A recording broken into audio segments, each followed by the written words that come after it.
జంగామ జిల్లా పాలకుర్తి ప్రభుత్వ ఆసుపత్రిలో నైట్ డ్యూటీ డాక్టర్ లేక ప్రజలు ఇబ్బందులు పడుతున్నారు. లక్షల్లో జీతాలు తీసుకుంటూ ప్రజలకు అందుబాటులో లేని వారి వైద్యాధికారులు డెలివరీకి వచ్చిన గర్భిణికి స్టాఫ్ నర్స్ వైద్యం అందిస్తుంది. డెలివరీకి మహిళా బంధువులు ఫోన్ చేస్తే వైద్యులు స్పందించలేదని, తక్షణమే నైట్ డ్యూటీ డాక్టర్ను సస్పెండ్ చేయాలని ప్రజలు జిల్లా అధికారులను వేడుకుంటున్నారు. ఏమైందా ఇప్పుడు ఏమంటారు మరి ఇక్కడ చూడు ఏమైంది డాక్టర్ లేరా ఇక్కడ డాక్టర్ లేరా మీరు ఎక్కడి నుంచి వచ్చారు ఒలిమిడి నుంచా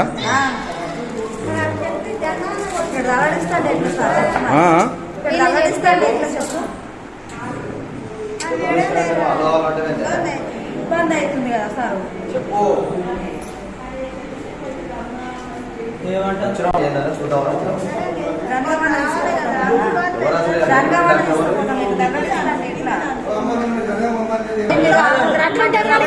కూర్చోబెట్టి మీరు ట్రీట్మెంట్ ఇస్తాం మేడం వస్తున్నాడని చెప్పారండి.